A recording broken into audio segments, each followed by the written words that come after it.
स्वराज्य माझा जन्मसिद्ध हक्क आहे आणि तो मी मिळवणारच अशी सिंहगर्जना करून हजारो लाखो देशभक्तांना स्फुल्लिंग चेतवणारे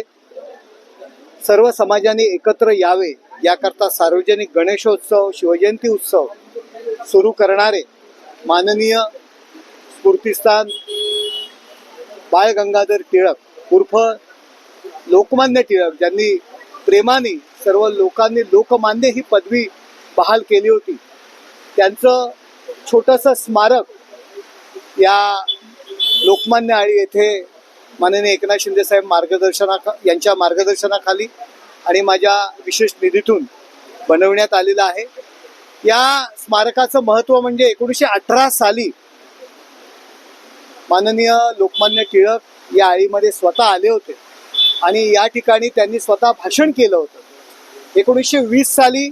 हा गणेशोत्सव सुरू झाला या लोकमान्य आळी गणेशोत्सव मंडळाचा आणि या देशभरामध्ये फक्त ह्याच ठिकाणी जी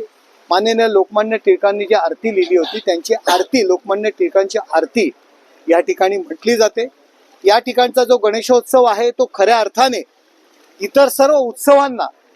ठाण्यातील गणेशोत्सव मंडळांना आदर्श असा लोकमान्य आळी गणेशोत्सव मंडळाचा गणेशोत्सव असतो आणि आज लोकमान्य टिळकांची पुण्यतिथी आहे आणि या रूपाने ठाणे महानगरपालिका आणि आमच्या वतीने त्यांना आम्ही पुण्यस्मरण करून त्यांना विनम्र अभिवादन करतो.